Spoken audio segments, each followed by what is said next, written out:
ꯑꯩꯈꯣꯏꯒꯤ dairy farm ꯇꯧꯕꯁꯤꯡ ꯑꯃꯗꯤ ꯒ꯭ꯔꯥꯁ ꯀꯥꯞ ꯌꯣꯛꯄꯤꯕ ꯏꯆꯤꯜ ꯏꯅꯥꯎꯁꯤꯡꯅ ꯑꯩꯈꯣꯏꯒꯤ ꯁꯤꯒꯤ ꯒ꯭ꯔꯥꯁ ꯁꯤꯃ ꯊꯥꯕ ꯌꯥꯔꯦ ꯄꯥꯛꯇꯛꯅ ꯊꯥꯕꯤꯔꯒ ꯃꯁꯤꯒꯤꯁꯦ ꯀꯨꯝꯕꯤ ꯀꯥꯂꯦꯟ ꯅꯥꯏꯗꯅ ꯑꯗꯨꯝ ꯍꯧꯕ ꯄꯥꯝꯕꯤ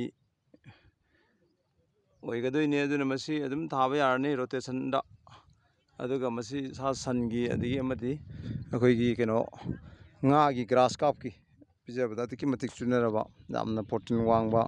ꯅ꯭ꯌꯨꯇ꯭ꯔꯦꯟ ꯚꯦꯂꯨꯁꯤ ꯁꯨꯅ ꯌꯥꯎꯔꯕ ꯑꯗꯨꯝꯕ ꯃꯈꯜꯒꯤ ꯚꯦꯔꯥꯏꯇꯤꯅꯤ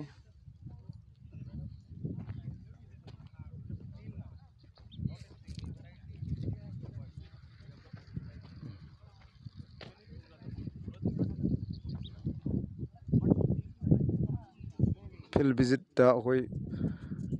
ꯎꯕ ꯐꯪꯖꯕ ꯀꯩꯅꯣꯗꯨꯅꯤ ꯑꯩꯈꯣꯏ ꯐꯥꯝꯒꯤ ꯁꯦꯟꯇ꯭ꯔꯦꯜ ꯐꯥꯝꯒꯤ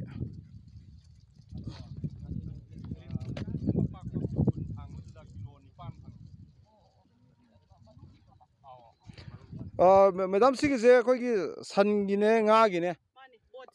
ꯑꯣꯠꯁ ꯍꯥꯏꯕ ꯄꯥꯝꯕꯤꯗꯨꯔꯥ ꯃꯌꯥꯝꯅꯒ ꯆꯥꯅꯕ ꯋꯦꯠ ꯂꯣꯁꯀꯤ ꯆꯥꯅꯕ ꯑꯣꯠꯁꯇꯣ ꯑꯣꯠꯁꯇꯣ ꯑꯗꯨꯗꯣ ꯑꯣꯏꯗꯣꯏꯅꯤ ꯑꯣ ꯑꯗꯨ ꯁꯤꯁꯦ ꯑꯗꯨꯝ ꯁꯤꯖꯟ ꯅꯥꯏꯗꯕ꯭ꯔꯥ ꯊꯥꯕꯁꯦ ꯀꯃꯥꯏꯅ ꯇꯧꯋꯤ ꯃꯥꯁꯦ ꯋꯤꯟꯇꯔꯗ ꯊꯥꯒꯗꯕ ꯋꯤꯟꯇꯔꯒꯤ ꯑꯣꯛꯇꯣꯕꯔ ꯅꯣꯕꯦꯝꯕꯔ ꯁ꯭ꯋꯥꯏꯗ ꯊꯥꯗꯣꯏꯅꯦꯕ ꯑꯣꯛꯇꯣꯕꯔ ꯅꯕꯦꯝꯕꯔꯗ ꯊꯥꯔꯒ ꯑꯗꯣ ꯈꯔ ꯉꯟꯅ ꯊꯥꯔꯒꯗꯤ ꯀꯠ ꯇꯧꯕꯁꯦ ꯃꯜꯇꯤ ꯀꯠꯇꯗꯤꯅꯦ ꯃꯌꯥꯝꯂꯛ ꯀꯠ ꯇꯧꯔꯒ ꯑꯗꯨꯝ ꯄꯤꯖꯕ ꯌꯥꯏꯑꯕ ꯍꯣꯏ ꯍꯣꯏ ꯁꯟꯒꯁꯦ ꯁꯪꯒꯣꯝ ꯊꯣꯛꯄ ꯍꯦꯜꯂꯤ ꯀꯥꯏꯅ ꯍꯥꯏꯕꯅꯦꯕ ꯁꯤꯁꯦ ꯑꯠꯆꯥ ꯑꯠꯆꯥ ꯍꯣꯏ ꯍꯣꯏ ꯀꯥꯟꯅꯕꯅꯦ ꯄ꯭ꯔꯣꯇꯤꯟ ꯃꯥꯒꯤ ꯁꯟꯒꯤ ꯃꯥꯒꯤ ꯅ꯭ꯌꯨꯇ꯭ꯔꯦꯟ ꯚꯦꯂꯨꯗꯨ ꯁꯤꯗ ꯂꯣꯏ ꯐꯪꯕꯤꯕꯀꯣ ꯁꯤ ꯃꯅꯤꯡꯗ ꯕꯔꯁꯤꯝ ꯑꯅ ꯑꯃꯁꯨ ꯂꯩꯕꯅꯦꯕꯀꯣ ꯕꯔꯁꯤꯝ ꯑꯗꯨꯗꯨꯗꯤ ꯄ꯭ꯔꯣꯇꯤꯟ ꯀꯟꯇꯦꯟ ꯌꯥꯝ ꯋꯥꯡꯉꯦꯕ ꯑꯗꯨꯗꯤ ꯌꯥꯝ ꯐꯕꯅꯦ ꯑꯠꯆꯥ ꯑꯣ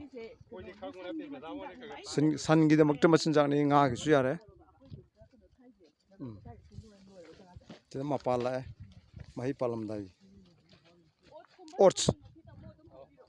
ꯑꯣꯠꯁ ꯍꯣꯏ ꯍꯣꯏ ꯕꯔꯁꯤꯝ ꯑꯁꯤꯁꯦ ꯂꯩ ꯁꯥꯠꯇ꯭ꯔꯤꯀꯥꯟꯁꯤꯗ ꯍꯧꯖꯤꯛꯀꯤ ꯁꯟꯁꯦ ꯑꯗꯨꯝ ꯄꯤꯖꯕ ꯌꯥꯔꯦ ꯑꯣꯠꯁꯀ ꯑꯣꯠꯁ ꯃꯔꯛꯁꯤꯗꯅꯦ ꯕꯔꯁꯤꯝ ꯊꯥꯔꯦꯗꯅ ꯑꯗꯨꯒ ꯑꯅꯤꯃꯛꯁꯦ ꯈꯥꯎꯔꯒ ꯍꯦꯛꯇ ꯄꯤꯖꯕꯤꯕ ꯁꯤꯒꯤꯁꯤꯔꯣ ꯁꯤ ꯅꯠꯇ꯭ꯔꯣ ꯑꯣꯠꯁ ꯍꯥꯏꯁꯤꯅ ꯁꯤꯅ ꯕꯔꯁꯤꯝ ꯁꯤꯒꯤꯁꯤꯅ ꯀꯔꯤꯒꯤ ꯃꯆꯤꯟꯖꯥꯛꯅꯦꯕ ꯑꯗꯨꯝ ꯐꯣꯗꯔ ꯑꯣꯏꯕ ꯉꯥꯛꯇꯅꯦꯕ ꯁꯨꯃꯥꯏꯅ ꯃꯍꯩ ꯌꯥꯜꯂꯛꯀꯅꯦꯕꯀꯣ ꯁꯦ वो लिंथोई कौड़ी कौड़े ये जो कांच वाला बोर्ड कितने का आ रहा है ये वाला ये कहाँ से मंगाते हो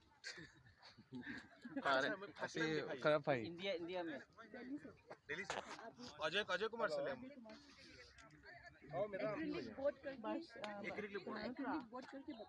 ओ मोई तारुक लानी है मैं बरसिम सिन ओट फॉर इधर मक्ता